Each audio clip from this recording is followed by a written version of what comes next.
Et nous bien.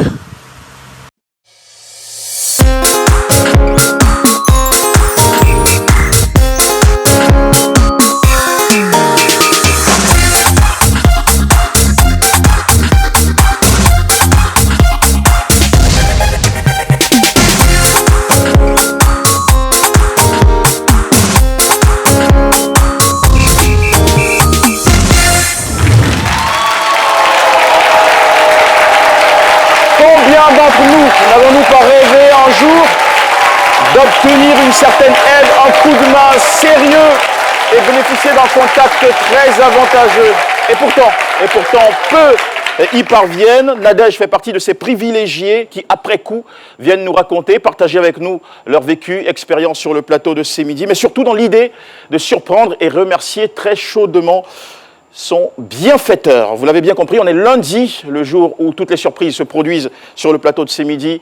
Bonjour mesdames, bonjour messieurs, bienvenue à tous. Très très belle semaine et avec le même dévouement et plaisir, mes salutations vont en direction de nos chers amis de l'Institut conservatoire des sciences de gestion de Cocody ICS, emmené par le docteur Pierre Daniel.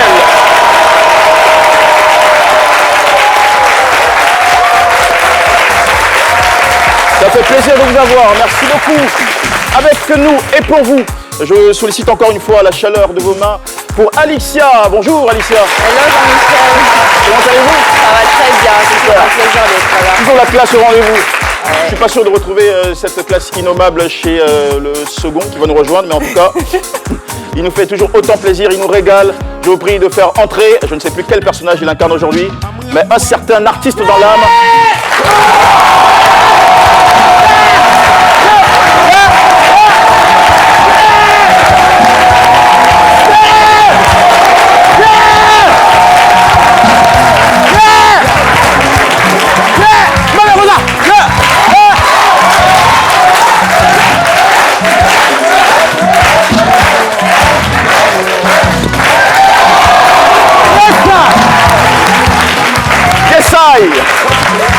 Vous voyez, yes, I. Il faut être reconnaissant dans la vie, Jean-Michel. Tu sais, dans la vie, on ne finit pas d'apprendre. Cette chanson, elle est des honnêtes comme ça. Alors, moi, j'ai appris ce matin sur Fréquence 2 à 9h, dans la parade de hit sur Fréquence 2, animée par Raoul Emmanuel, que ce monsieur était ivoirien. Et qu'il chantait même en bête. Moi, pendant longtemps, pendant des années, j'ai pensé qu'il était antillais. Alors, vous voyez, c'est pour vous dire qu'on ne finit jamais d'apprendre. Quand on veut apprendre, la connaissance vient vers nous. Tout à fait. Alors, c'est pour vous inciter à être humble à votre niveau chaque fois et puis de chercher toujours à apprendre. On ne peut pas finir de connaître, on ne peut pas finir de tout connaître. Moi qui pensais tout connaître, ils honnêtent comme il est. Ah donc vous pensiez vraiment tout connaître? Moi, pardon. Je m'attendais pas à question comme parce que le docteur Thia est là, il vous regarde avec des yeux qui s'écarquillent. Ouais. Docteur Philo, on est très content de vous avoir. On voudrait vous le signaler encore une fois par des applaudissements renouvelés. Comment se connecter à Fréquence 2, puisque vous avez évoqué le nom de cette radio sœur dans notre pays? Fréquence 2, la fréquence c'est 92.0 FM, Abidjan et banlieue, et puis la fréquence diffère selon les régions. Et puis cette émission-là, c'est la parade des hits. Raoul Emmanuel, il y a beaucoup de choses sur Fréquence 2. C'est une radio, quand vous écoutez Fréquence 2 pendant 5 minutes, vous apprenez toujours quelque chose. Super. Alors, quand tu connais quelque chose, il faut partager l'expérience. Et c'est la radio qu'il faut écouter. Et là, vous avez des ondes, des vibes aujourd'hui. Vous êtes sur quelle fréquence? En haute? En moyenne je suis peut-être sur la fréquence de Golgotha. Parce que hier, ça, c'est une autre level qui est là, en fait. Mais je dis que c'est lundi, il ne faut pas se prendre la tête. Allez, vas-y, mec. Tu donnes le thème et puis je viens, je parle tout à l'heure. Merci. Pas de souci. Allez, merci. Yes, ça.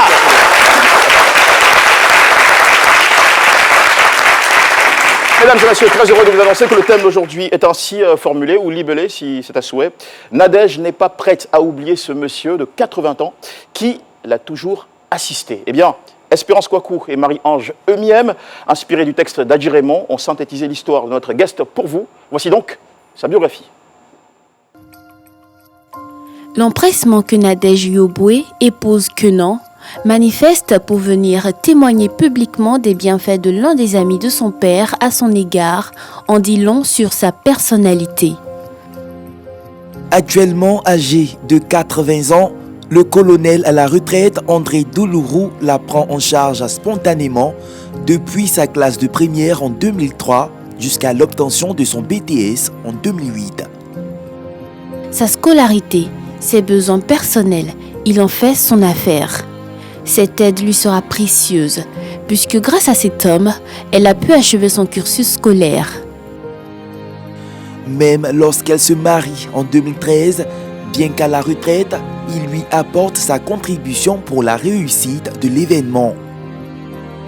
Mieux, le colonel André accepte volontiers de représenter son père pour les différentes formalités devant aboutir au mariage. En fait, la relation qui les lie n'a jamais tari. Ce que Nadège est aujourd'hui, c'est en grande partie grâce à cet homme, André Doulourou. Elle tient à lui manifester sa gratitude ce lundi sur le plateau de C'est Midi avec Jean-Michel Ona. Et nous recevons notre invité, toujours avec l'effervescence de nos applaudissements, cher public.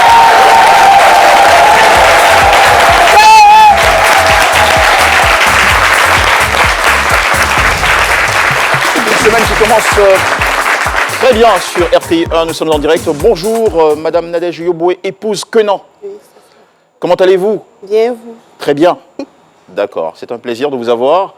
Je ne vais pas tarder à vous présenter mon meilleur ami en plateau. D'ailleurs, c'est le seul mec que j'ai avec moi en ce moment. Et aussi à côté, notre très chère beauté, Alicia. Alicia, très heureuse aussi d'avoir notre invité parce que vous avez des questions. Oui.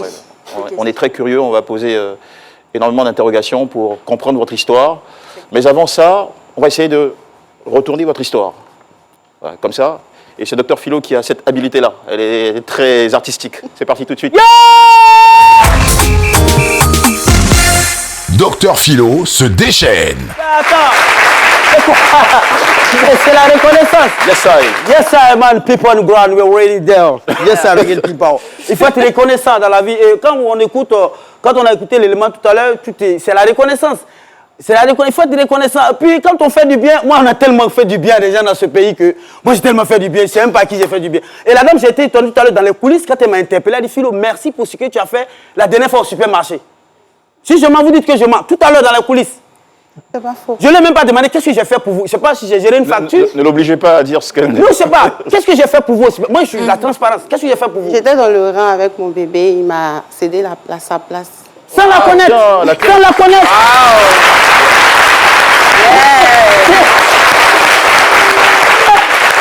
C'est naturel. Yes, I. On fait du bien. Cette perruque, même si je porte, pour peut-être faire un clin d'œil à nos mamans, sinon, puis c'est pas fameux. Voilà. Ah, fameux. On le sait quand même. Je dis qu'on est avec vous, on vous soutient. Sinon, l'odeur, c'est pas ça. Hein. Là, si vous nous ramenez ce type de perruque, c'est pas pour nous faire du bien, hein, finalement. Ça là, ça est là, Dieu sait, quand il a levé, il n'y a pas assis d'en bas même. Mais je dis que, non. Et la reconnaissance, c'est la mémoire du cœur. Être reconnaissant, c'est que vous êtes en train de montrer à ce monsieur-là. Au fait, je veux dire que quand quelqu'un vous fait du bien, vous n'êtes pas obligé de faire du bien à cette personne-là en retour. Ce bien-là, vous pouvez le partager avec certaines personnes. Vous voyez un peu, donner une partie de vous-même. Rendre service à un orphelin, c'est être reconnaissant à travers votre bienfaiteur. Même s'il n'est plus de ce monde. Vous voyez un peu, c'est pas forcément, c'est très philosophique. Je ne veux pas dire que c'est pas parce que Jean-Michel vous a fait du bien que vous pouvez forcément faire du bien à Jean-Michel. Non. Même quand vous faites du bien à Alicia qui est là, c'est comme si vous faites du bien à Jean-Michel. Parce que Jean-Michel est comme votre Dieu, celui qui est venu. Et celui qui vous fait sortir du feu. Quand vous rentrez dans une braise et que quelqu'un vient mettre l'eau là-dessus, c'est votre Dieu. Et en faisant du bien à Alicia, vous faites du bien à Dieu à travers Jean-Michel. C'est très philosophique. Et je dis que c'est très très important. Le peu que. Ça serait dire non, pourquoi elle est venue faire ça à la télévision? Non. La reconnaissance est la mémoire du cœur. Il y a des gens qui sont ingrats. Il y a des gens qui sont. Excusez-moi, ils sont ingrats jusqu'à. Moi, j'ai rendu service à des gens dans le pays là. 2 semaines après, je l'appelle et fait ça. Oh, peut-être t'étais pas obligé de me rendre service. Il est ingrat. Tu peux bien le faire. J'ai dit tout à l'heure, on ne finit pas d'apprendre. Et moi, j'apprends aujourd'hui, je suis en train d'apprendre. Généralement, les Nadèges, elles ne sont pas généralement reconnaissantes. Excusez-moi. Non. Mais quelqu'un qui chante de nom chaque fois. Quand un naît nouvellement, on les appelle Nadège. Après le baptême, quand elle commence à s'ongrouiller, on l'appelle Nado. Quand elle commence à avoir l'argent, c'est quoi? Nadia, Nadine. Généralement, et c'est pourquoi il n'y a pas de. Je sais qu'il y a Sainte-Monique, il y a Saint-André. Est-ce que vous avez déjà vu Sainte-Nadège? Merci beaucoup, Dr Philo. Vous avez vu? Vous faites des soyez garantis. Madame Nadège Yoboué, épouse Quenan, c'est bien ça. Vous êtes assistante comptable depuis 2017, mère de 4 enfants qu'on embrasse. En bonne femme battante, vous développez aussi des activités parallèles pour arrondir les fins de mois. Monsieur doit être fier de vous. Hein? Monsieur Quenan, c'est comme ça qu'il s'appelle. Moi, je connais Conan, mais pas Quenan. Ça vient d'où? C'est Yacouba. C'est Yacouba. Ah, c'est joli ça, Quenan. Ok. Vous êtes né et vous avez grandi à Niakara. Oui, c'est là que vous avez effectué vos études jusqu'en classe de 3e. C'est aussi là-bas que vous avez connu depuis l'enfance un ami à votre père qui va entrer en scène généreusement dans votre vie à partir de 2004. Voilà. Mais bien avant, il y a eu un contexte, celui de la crise ivoirienne qui a secoué notre pays. Nous sommes en 2002. Racontez-nous le début de cette belle histoire. Merci. Qui vous amène d'ailleurs aujourd'hui sur notre plateau. Merci. Tout commence en 2002. Après le BPC, après l'obtention de mon BPC, on va au village chez papa passer les vacances. Et là, on s'apprêtait pour rentrer sur Niakara pour l'année scolaire. Il y a l'oncle qui devait nous accompagner, qui nous a dit que les nouvelles n'étaient pas bonnes, tout ça. Bon, on n'est pas rentré selon la date indiquée. On a reporté, après on est rentré sur Niakara. Et on attendait les résultats d'orientation. Mais bon, vu que le pays était divisé en deux, l'État a demandé aux élèves des zones assiégées de rejoindre les zones non assiégées pour être insérés dans le tissu scolaire, dans le système scolaire. Et bon, nous, on n'a pas pu être de cette vague-là. Et après, il y a eu une deuxième vague. Bon, on n'a pas pu venir. Il y a des amis qui sont venus, mais moi, je n'ai pas pu venir. Donc, bon, j'ai décidé d'optimiser mon temps. Je vendais, bon, jusqu'en fin 2002, il y a des étudiants qui nous donnaient des cours à l'école catholique dans l'après-midi. J'ai eu l'impression qu'il y a une phrase qui ne s'est pas achevée. Vous vendiez quoi pour optimiser dans vos termes votre temps? Oui, bon. On faisait les cours dans l'après-midi. Oui, avant le cours. Vous vendiez avant les cours, les matins, je faisais des lignons bouillis et pour aller vendre dans la même école au primérien. Et dans l'après-midi, je prenais les cours avec les étudiants à l'école catholique. C'est-à-dire que vous n'êtes pas le genre de personne qui reste les bras croisés à entendre le secours venir de je ne sais où. Il me dit que bon.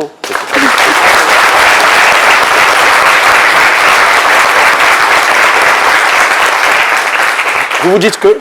La parole de Dieu nous dit que aide-toi et le ciel t'aidera. D'accord. Donc même si tu veux que les gens t'aident là, il faut que toi-même tu fasses le premier pas. Okay. Mais si tu t'assois et que tu tends tout le temps la main, bon, la personne va finir par s'épuiser. Donc c'est ma philosophie. Ok. Donc, et très attaché à vos études, vous avez continué à suivre des cours, oui, mais cette avec fois-ci les étudiants. Voilà, en soirée? Bon, non. Étant en Niakara, je continuais les cours et après, les amis avec qui je marchais, ils sont venus à Abidjan. Les parents les ont fait venir à Abidjan. Okay. Moi, je vendais le matin, je prenais les cours. Et dans l'après-midi, ils vendaient les oranges, les œufs. Et bon, il y avait la période des carême aussi qui avait coïncidé dans cette période. Donc, je vendais, ils faisaient les jus, j'utilisais le frigo de la maison, ils vendaient les jus. Ils me prenaient pour vendre les jus. Les choses des femmes battantes. On peut dire ça comme ça. Donc, c'est ce que je faisais. D'accord. Et après, on prenait les cours au lycée de la ville. Ok. Bon, il y a une amie avec qui je faisais tout ça. Après, ses parents l'ont fait venir. Donc, il y a sa maman qui est l'amie à ma mère qui m'a approché pour me dire, bon, ce que tu fais là, je sais que ça ne te rapporte pas grand-chose, mais je te conseille d'économiser pour pouvoir rejoindre ton grand frère qui est votre aîné, même s'il n'a pas de situation. Il rejoindre où? Abidjan. Abidjan, d'accord. Ok. Il pense qu'il pourra t'aider. Alors, vous acceptez ce conseil ou pas? Si, j'accepte. Ok. Et je commence à prendre mes dispositions pour venir avec la complicité de ma maman qui était à la maison, la femme de papa. Okay. Parce qu'il savait que papa était réticent. Donc, je lui ai dit. Est-ce que vous compreniez sa réticence, les raisons de cette réticence? Dans le temps, non. Je ne comprenais pas. Je me posais des questions, mais pourquoi les autres parents envoient leurs enfants et papa, lui, il ne veut pas. C'est maintenant que je comprends qu'il avait peur qu'on vienne être livré. Surtout moi, comme j'étais une jeune fille. Mais il se disait qu'il allait faire n'importe quoi. Au moins, il savait. Être livré à vous-même, voilà, et faire des choix qui ne seraient pas forcément les bons. D'accord. Alors finalement, vous avez bravé un peu la volonté de votre père pour vous retrouver à Abidjan? Oui. De quelle manière? J'avais déjà fait le coup avec ma maman. Ok. Donc, bon, on avait déjà préparé. Maintenant, ce qui n'a pas joué à ma faveur, c'est que le téléphone, le fils de la maison, a sonné et il y a des parents qui voulaient avoir les nouvelles, des gens qui habitaient à Abidjan, qui voulaient avoir les nouvelles de leurs choses, leurs parents. Donc c'est ainsi que moi, je suis allée appeler la personne concernée.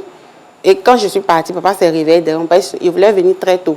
Donc c'est lui-même qui... C'est-à-dire que vous avez préparé les valises. Oui. Les bagages. Vous vouliez sortir très tôt de la maison Oui. sans que papa ne vous voie. Et Oui, au moment oui. de sortir, le Oui. téléphone sonne. Oui. Il sort décrocher le téléphone, Oui. il vous aperçoit. Il venait avec la concernée. Maintenant, il me demande, mais bon, tu vas où? Il dit, ah, parce que je lui avais dit que j'allais partir à Boaké chez la sœur de papa et de maman pour passer des congés de Noël. Ça, c'était un prétexte pour Voilà, parce gagner à que Abidjan. s'il dit Abidjan, il va refuser. D'accord. Voilà, donc c'est ce que j'ai fait. Il dit, je vais à Boaké. Il dit, mais tu vas faire quoi? Il faut rester. Vu qu'elle était la grande fille à la maison, mes petites soeurs étaient petites, tout ça. Bon, moi, j'ai dit, je ne peux pas rester. Bon, la soeur qui était venue là, elle a essayé de tirer la valise avec papa. Elle a dit, papa, donne, elle met dedans. Et puis, quand elle a pris la valise, elle m'a donné. Puis, elle a dit en Tagbana, il faut courir. Et comment ça se dit en Tagbana, il faut courir? T'as fait.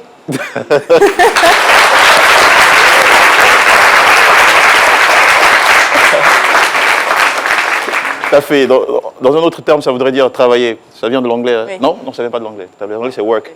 T'as fait le taf, travail à faire. Donc, faut taffer. Ok. Elle a dit de courir. Donc, c'est Donc, ce la que prochaine j'ai fois que fait. j'entends taffer quelque part, c'est que je dois me mettre Papa était la dans le souplesse. temps.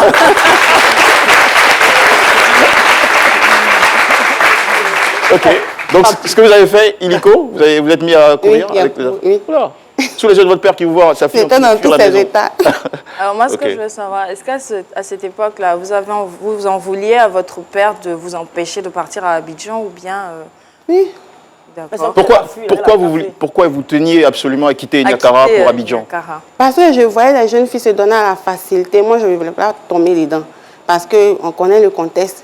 Les jeunes gens proposaient de l'argent. Moi-même, j'avais un qui m'a fait des avances. Moi, je dis, je ne pouvais pas, je préférais vendre.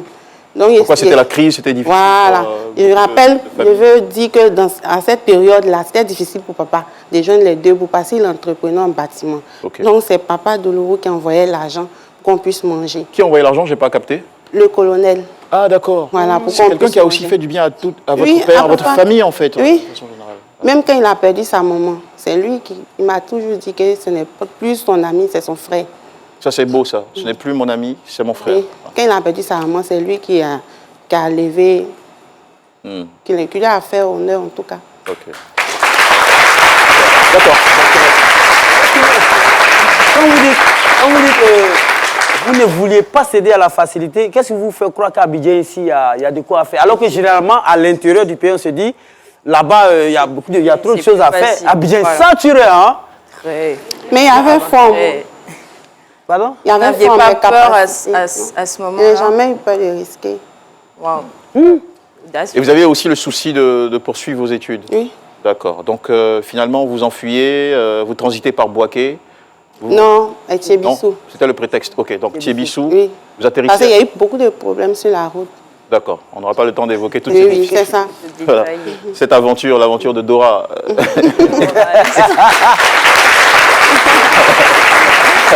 Donc, Dora atterrit à Abidjan, Oui, c'est ça. ouais, juste pour vous taquiner. Et qui vous prend sous son toit, une fois dans la capitale économique? Bon, j'ai joint mon frère qui était injoignable, notre aîné, que je salue au passage, Étienne.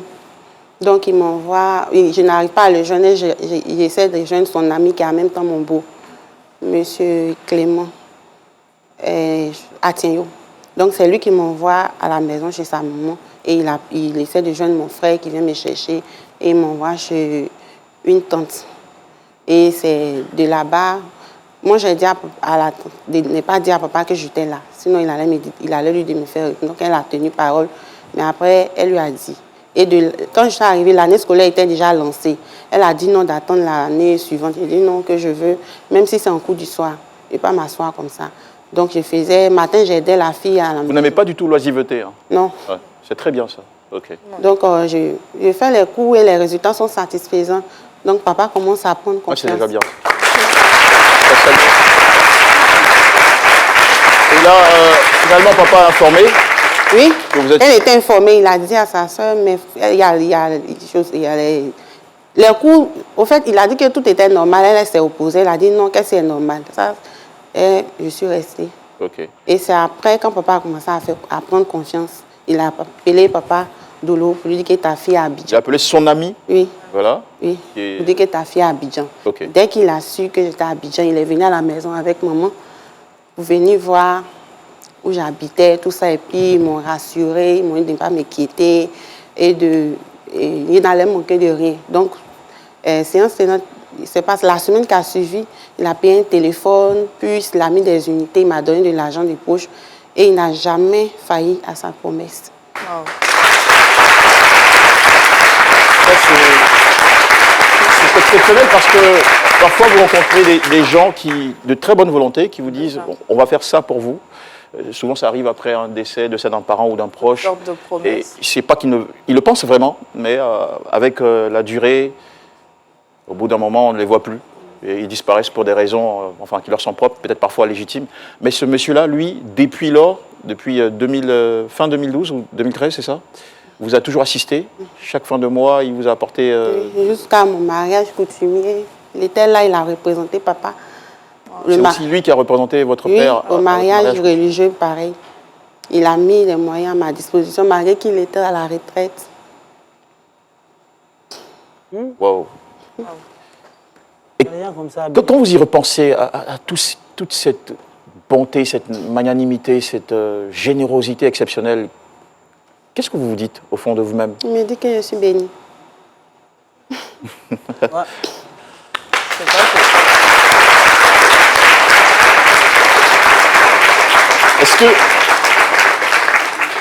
Est-ce que vous pensez avoir fait quelque chose, ou peut-être votre père fait quelque chose pour que vous méritiez ou vous bénéficiez de toute cette sollicitude aujourd'hui? Papa est très généreux. Nous-mêmes, on se plaignait. Oui, on se plaignait dans le temps que souvent il se laisse burner. Souvent il a beaucoup entrepris, il a beaucoup fait confiance, mais son sens du fair play a fait que ça l'a mis en retard.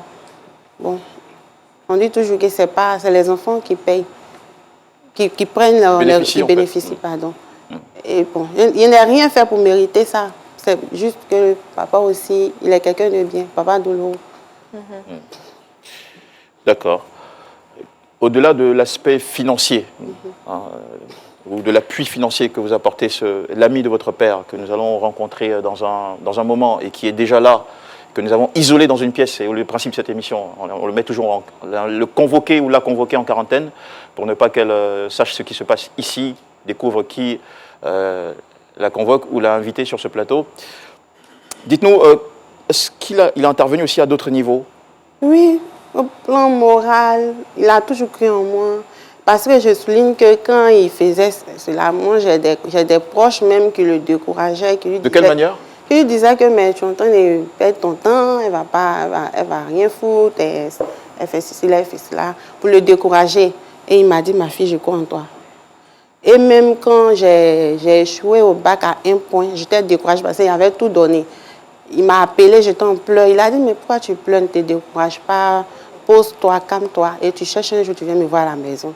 On va discuter. Parce que je lui avais dit que je ne voulais plus répondre. Parce que j'étais épuisée, parce que ce n'était pas facile. Ah ouais, c'est vrai que le bac, ça fatigue beaucoup de... Et puis, bon, il y avait les... Donc, quand je suis allée le voir, il a dit, mais tu veux faire quoi? Je lui ai dit, bon, je veux faire l'année préparatoire en GESCOM. Parce que je ne veux plus répondre à la terminale. Gestion commerciale. Oui, gestion commerciale. Donc, il a dit, mais bon, je ne sais pas que je ne vais pas payer, mais promets-moi de passer le bac en candidate libre. Parce que si tu vas jusqu'au BTS, tu te retrouves sans le BTS, tu te retrouves sans bac, tu n'auras que le BPC, tu ne pourras pas t'insérer avec un tel niveau. Donc, c'est ce que j'ai fait. J'ai eu de bons résultats. Pendant l'année préparatoire, j'ai validé mon bac.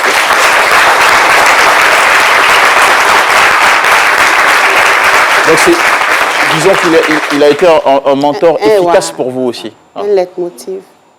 Un motivateur. Ouais. Et pourtant, vous avez de la famille, vous avez des frères, des oui. sœurs?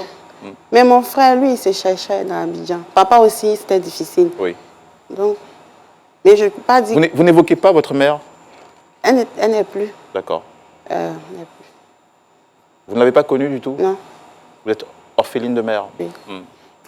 papa a su combler cette absence-là. Oui. Parce que quand vous l'avez posé la question, moi, ça m'amène à réfléchir. Quand vous dites pourquoi tant de bienfaits de ce monsieur-là envers elle, elle a dit non, c'est parce qu'elle est bénie. En même temps, c'est le père aussi. C'est l'occasion de rappeler. Vous savez, tous les actes que nous posons là, ça nous rattrape. Vous voyez, nos parents, souvent au village, là, souvent avant, à l'époque, quand l'entrée en sixième, on vous déplaçait dans tel coin, nos parents s'occupaient des gens, de certaines personnes, sans savoir d'où ces personnes-là viennent. Il n'y avait pas de téléphone pour dire appeler, eh non, votre enfant, c'est non, venez, non, je suis à l'entrée en sixième, mais ici, elle s'occupe. Et tout ça, nous. Ils acceptaient d'être des tuteurs. Oui, des tuteurs. Cela a des répercussions. D'enfants venus de plusieurs horizons. De plusieurs horizons, c'est des répercussions positives sur nous aujourd'hui. Même les ministres que vous voyez, des ministres aujourd'hui, là, c'est des parents qui ont aidé des gens. Voilà, c'est l'occasion de rappeler à ces jeunes, des jeunes filles, des jeunes de vous, passez tout votre temps à traîner, de te faire souffrir les garçons, des garçons. Non, il faut que je dise la vérité. Il a cassé son cou, il a cassé son cou. Non, il faut que je dise la vérité. Je te dis, ça va vous rattraper. Vous êtes appelés à faire des enfants demain et ça va, et ces enfants-là vont souffrir. Toi, tu es un garçon, tu pars ton tas, tu sautes. On dirait des femmes à femme et tu penses que tu te tapes la poitrine. Tu vas faire des enfants demain et ces enfants-là vont souffrir. Et quand tu fais du bien, il faut le faire avec bon cœur. Il ne faut pas le faire dans l'hypocrisie. Moi, je vous donne un exemple. Quand moi, je vais dans un restaurant, quand je donne le pouvoir au je pensais que vous allez donner un exemple sur une fille qui vous a fait souffrir. Bon, c'est pas grave. Non. C'est un gourmet caché derrière. Non. Moi, ma vie, je ne l'étale pas à la télévision. Ne vous faites pas... Ok, d'accord. Je n'étale pas ça à la télévision. D'accord. J'essaie quand même de rattraper cela de moi, mais je parle de moi-même. Je dis, quand moi je vais dans... Pourquoi je parle de la boîte? Quand je vais dans les restaurants, les pourboires, souvent ils viennent à elle. Bon, à Yopougon, on donne facture. À Koukodi, on met dans pour boîte qu'on peut faire là. J'aime pas ça du tout. Moi, je dépose. Je mets l'argent, je te pose. Parfois, si la facture fait 6 000, je mets les 10 000. C'est le cœur qui a parlé. Et ça va dans les répercussions. Mais les gens, ils ne mettent rien, le jour, ils laissent 200 000. Ça. En sortant, tout le monde a gardé. Gardez la monnaie. Bon, ça, c'est pas bien. C'est pas le cœur. Merci beaucoup, docteur. Le cœur. C'est à la générosité. C'est le témoignage que. Voilà. Ouais. D'accord. La gentillesse doit devenir une culture pour chacun. Culture et puis. Si ce n'est pas encore le cas, en tout cas. Bah. Ok. Alors, pouvez-vous nous décrire, monsieur André, voilà, qui est l'ami de votre père et qui a financé vos études depuis la classe de première, c'est bien ça, jusqu'en BTS, qui vous a assisté, qui lors de la cérémonie de votre mariage, qui a été le représentant de votre papa, qui vous a aidé sur le plan psychologique, qui vous a souvent boosté, motivé.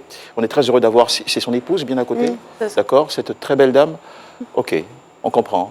Je voudrais vous demander, mesdames et messieurs, de la saluer très chaleureusement. Je pense qu'il va être très, très surpris de vous voir sur le plateau dans un petit moment. Allez, donc, en quelques mots, comment vous le décrivez, monsieur André? Vraiment, il n'y a pas de mots. C'est pourquoi je suis là. Vous n'avez pas de mots? Il est formidable, c'est quelqu'un de très sympathique. Il est sans façon. Parce que je me rappelle, la dernière fois, je l'ai eu au téléphone, j'ai eu à lui dire, papa, c'est vrai qu'il ne vient pas te voir souvent, mais je prie pour toi. Il a dit, je sais ma fille. Je vous sens tout en émotion depuis quelques petites minutes. D'accord. Alors, ce monsieur dont la générosité vous émeut tant, et je l'ai dit il y a quelques temps, il est avec nous. Nous allons aller tout de suite nous connecter à la loge. Il est en attente. Voilà. Un grand cœur. Ouais. Altruisme personnifié avec la classe. Regardez la cravate. Je ne sais pas pourquoi aujourd'hui on a tous pensé à du rouge. Hein? ICS, vous êtes en rouge, cravate, moi aussi. Et notre invité aussi. Ah, il y a une connexion. Voilà. Il va nous rejoindre dans un petit moment, en plateau. Forcément, quand il va vous découvrir, je pense qu'il ne refusera pas de venir. Je vais échanger avec lui. Bien avant, est-ce que vous avez un petit mot à lancer peut-être à toute cette génération de filles ou de jeunes femmes qui nous regardent, pour tout le parcours que vous avez eu de toutes ces années-là et tout ce dont vous avez bénéficié, vos luttes, vos combats? Aujourd'hui, ça va bien? Vous êtes mariés, vous avez 4 enfants, vous avez un boulot, votre mari aussi gagne très bien sa vie. Oui. Voilà. Qu'avez-vous à leur dire? Ou à nous dire aussi, pourquoi pas? Mais il n'y a pas de persévérer. Ne pas rester oisif. Voilà. Ne jamais abandonner et de croire en soi. Vous allez toujours faire quelque chose en attendant de réaliser son rêve principal, comme vous l'avez fait, et ça nous parle. Bah écoutez, Madame Nadège Yoboué, épouse Quenan, je ne sais pas pourquoi j'aime beaucoup ça, Quenan. Madame Quenan, merci beaucoup. Ce qu'on va faire, c'est que, juste avant la pub, on va vous remercier d'avoir accepté de faire ce geste-là. C'est un bel élan. Docteur Philo le disait, il n'y a pas tout le monde qui est reconnaissant dans la vie. Donc, en le faisant, vous montrez l'exemple. Merci beaucoup. Je sens qu'il va beaucoup apprécier, que sa famille aussi. Vous voulez dire? Il voulait faire un clin d'œil à Papa Samba Diaw. Il avait... D'accord. Monsieur Samba Diaw. Oui. D'accord. Que vous appelez C'est aussi... grâce à lui que je suis là où je suis aujourd'hui. C'est lui qui m'a inséré dans le tissu professionnel. D'accord. En tout cas, vous avez beaucoup d'anges autour de vous. Merci beaucoup. Ok. Donc, nous ferons entrer, mesdames et messieurs, notre convoqué du jour et nous découvrirons ensemble sa réaction juste après l'épisode commercial qui s'impose maintenant sur RTI 1. A tout de suite. Passez des moments exceptionnels toute la semaine avec C'est Midi. Depuis toi, face, tout se rattrape demain. Et c'est dans le travail que tu vas réussir ton savoir. Lundi, c'est inédit. Des invités font des surprises à leurs proches en direct sur le plateau. Mardi, émotion. Des confidences, des témoignages émouvants, vos histoires de vie. Mercredi, jour de chronique. Faites le plein des cultures et découvrez des invités inspirants et modèles de notre société. Jeudi, le grand déballage. Des sujets de société qui vous interpellent avec la présence d'experts pour vous éclairer. Vendredi, c'est la grande finale. Le show pour célébrer les personnalités nationales et internationales. Hommage exceptionnel. À 12h, retrouvez C'est Midi avec Jean-Michel Aunin du lundi au mercredi et Caroline Da Silva jeudi et vendredi sur RTI 1. Ça y est, nous vous reprenons après la ponctuation commerciale. Vous suivez en direct sur RTI 1 lundi. Spéciale surprise sur C'est Midi. ICS Cocody en studio avec nous et qui nous accompagne bien sûr avec l'énergie de leurs applaudissements. Et il est là le moment d'échanger avec le convoqué du jour dans notre petit salon ou studio attenant. Alicia, vous voulez m'accompagner? Non, merci, je préfère t'observer d'ici. Vous préférez la distance. Allez, la musique avec Ibrahim Fofana.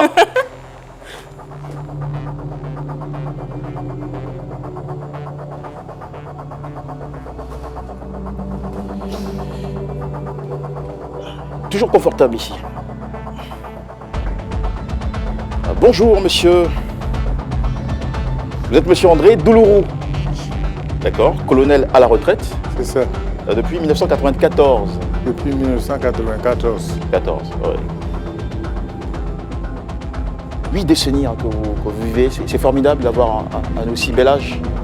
Ah, vaut mieux avoir ça que ne rien avoir. Il y a un secret pour vivre aussi longtemps? Bon, c'est Dieu qui donne. C'est Dieu qui donne. Vous sortez du studio ici, vous vous faites ramasser par une voiture. Bon. C'est ça la vie. Tout peut arriver, donc quand on vit longtemps, il faut être reconnaissant au ciel, au Seigneur. D'accord. Vous êtes aujourd'hui responsable d'un cabinet de formation qui est spécialisé dans la consultance et le conseil en douane. C'est ça. Ah, c'est-à-dire que vous n'avez pas les mains croisées, hein. C'est pas une retraite inactive. Mais c'est ça le sens de la vieillesse. Parce que si vous restez dans votre chaise longue, c'est compliqué après. Après la retraite, il faut continuer à manger. Il faut se bouger aussi pour mieux vivre. C'est ça. D'accord.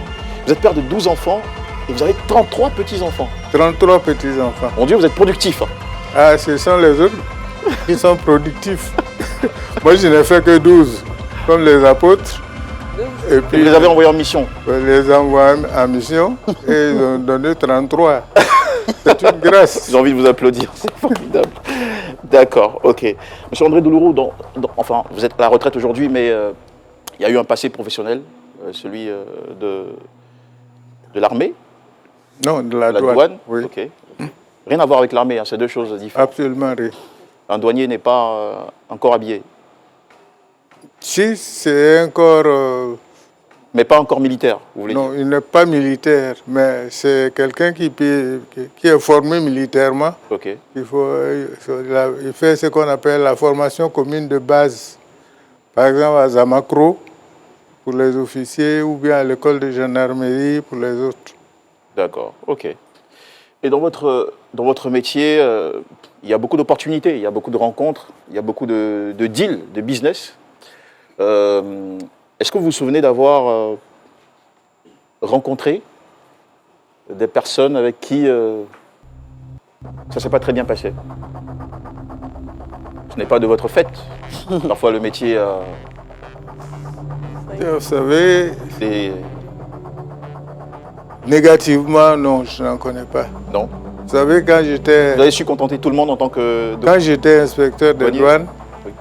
Je ne me rappelle pas avoir monté un dossier contentieux contre un commerçant, un opérateur économique, sans qu'il me dise merci.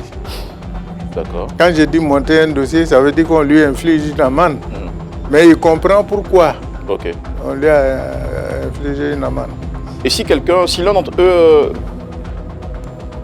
vous êtes sûr que tous vos souvenirs vous sont intacts aujourd'hui?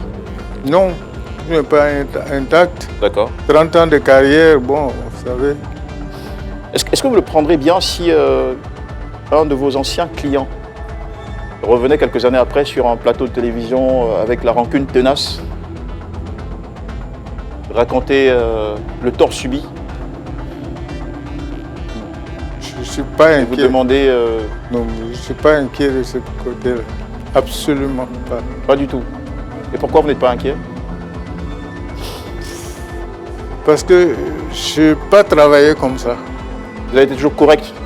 J'ai essayé d'être correct. Vous avez essayé? Mais ça peut ne pas plaire à quelqu'un, mais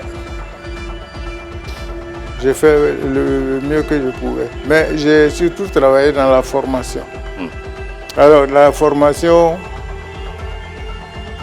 j'ai fait ce que je pouvais. D'accord. Et moi aussi, j'ai eu une certaine formation qui m'impose à présent de vous dévoiler sans tarder la surprise qui vous attend. Quelqu'un nous a contacté, a souhaité vous étonner sur ce plateau de télévision en direct. Oui. Alors, tenez-vous bien. Oui. Parce que non, je ne suis pas cardiaque. Faut pas avoir me rassurer, me rassurer. Faut pas avoir peur. D'accord. Vous allez regarder cet écran juste à côté et découvrir l'identité de celui qui a tenu à vous surprendre aujourd'hui dans notre émission. D'accord. En plein direct sur la télévision nationale.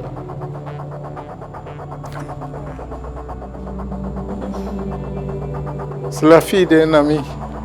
Tiens. La fille d'un ami que j'ai eu à élever, à aider.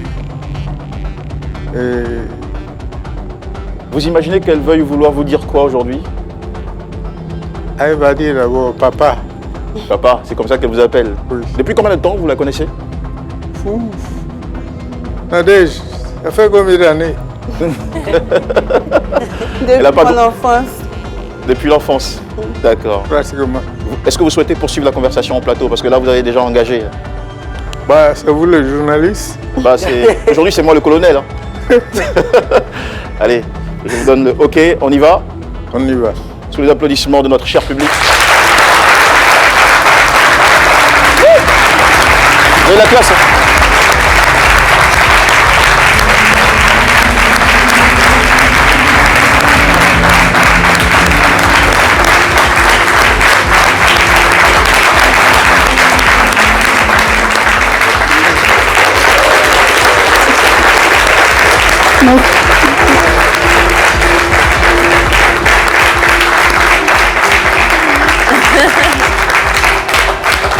Colonel, venez s'il vous plaît, vous installez ici. Voilà. Est-ce que c'est la seule personne que vous avez reconnue sur le plateau en rentrant? Ah, il y en a tellement que... Ouais, c'est vrai, pas évident, d'accord. Retournez-vous, regardez juste à côté. Ah, c'est mon bras droit.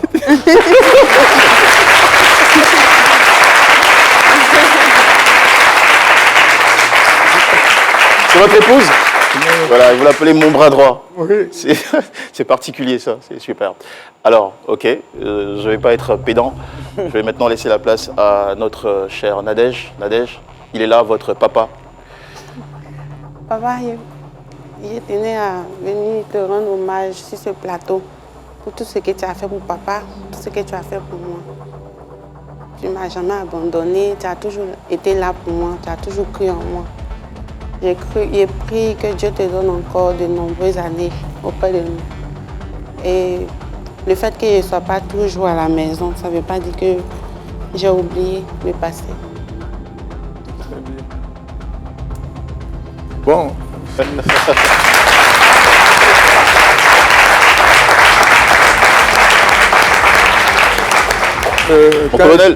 Quand j'étais au collège, à Boaké, à Saint-Viateur, j'avais un professeur qui nous donnait la phrase d'un poète français, Paul Valéry. Il disait, le maître t'a fait petit lézard gris, bois ton rayon de soleil, bois ton rayon de soleil et rends grâce. Je rends grâce. Tout ce que j'ai aidé dans la vie, s'il devait venir ici, votre studio serait plein à craquer.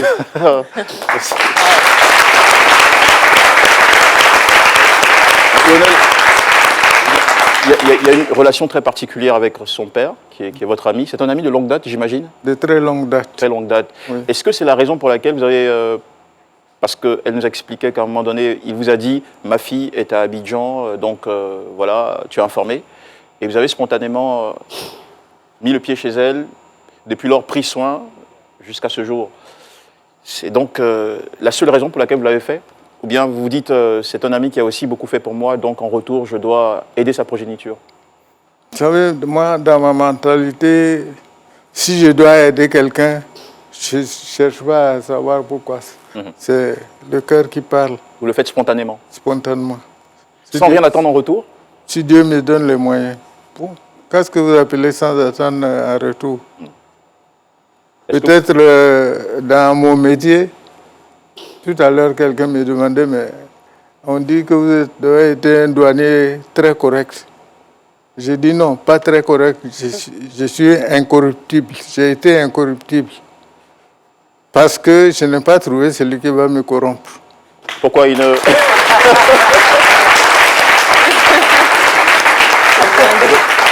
je pose la question peut-être pour taquiner, mais franchement, pour comprendre aussi. Est-ce que c'est parce qu'on ne vous a pas proposé gros, que vous n'avez, ou suffisamment, que vous n'avez jamais été corruptible? Celui qui va me corrompre, je ne l'ai pas encore trouvé, jusqu'à ce que je quitte la douane. Mais vous l'avez cherché? En d'autres termes, qu'est-ce que vous voulez nous dire? En matière douanière, c'est une structure où les fonctionnaires sont très bien payés. Ils ont des primes, lorsqu'ils infligent des amendes à des opérateurs économiques, ils ont en retour une prime. Mais ils ont aussi des cadeaux importants, hein, parfois des dizaines de millions, des propositions, des offres alléchantes. Je n'en ai pas eu pour dessous de table. Je n'en ai pas eu pour ce qui me concerne. J'ai eu mes dessus de table, pas de... Vous n'en avez pas eu ou bien vous avez souvent refusé? On m'en a proposé. Voilà. Mais j'ai toujours refusé. D'accord. Et vous ne regrettez pas du tout? Est-ce que ça fait partie des conseils que vous donnez à votre fille ici? Bon, vous savez, j'ai eu beaucoup d'enfants, entre guillemets.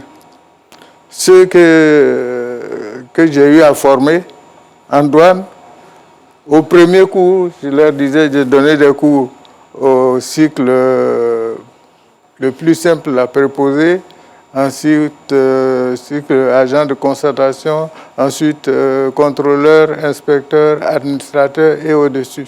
Et les conseils que vous leur donnez, c'est quoi en général? Si vous allez commencer à travailler, la première chose, votre premier salaire, achetez un sac de ciment. Ça veut dire que vous devez commencer à construire votre maison dès que vous commencez à travailler. Si ce n'est pas un conseil exceptionnel. Vous savez, parce que généralement, on pense à acheter une voiture, à d'autres choses, et on oublie... non, vous savez, tout ce qui est corps habillé sont logés. sont logés dans ce qu'on appelle les baux administratifs. Donc, ils ne payent pas de maison. Et vous avez des gens qui, à la fin de leur carrière, sont obligés encore de payer des loyers. À la fin de leur carrière. C'est humiliant. L'État vous paye un loyer pendant toute votre carrière, partout où vous déplacez. Mais si à la fin de votre carrière, vous n'êtes pas capable de construire une maison dans votre village, c'est que ça n'a pas valu la peine. C'est humiliant. Voilà. Chers jeunes de Côte d'Ivoire et d'ailleurs qui nous suivez, vous l'avez bien compris, l'avenir c'est maintenant qu'il faut le préparer, il faut penser terrain, construction d'une maison dès que vous commencez à travailler ou à gagner de l'argent ou à entreprendre. C'est le conseil de notre cher, je l'appelle bien, cher ange du jour, monsieur André Doulourou, mon colonel. Merci beaucoup pour ce conseil. Est-ce que vous avez pour finir un mot à dire à votre fille qui vous a honoré aujourd'hui? Non, c'est une fille qui a beaucoup de chance. Son père est très, très, très correct. Qu'est-ce qu'on doit entendre par correct? C'est un homme humble. Et il m'a beaucoup aidé dans la construction de mon village. Et la première des choses que j'ai essayé de faire au village, c'est de construire une maternité.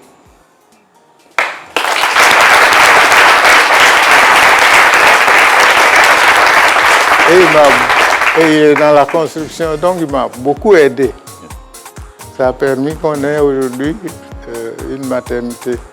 Un grand merci au papa de il s'appelle Jacques. Monsieur Jacques. Jacques comment?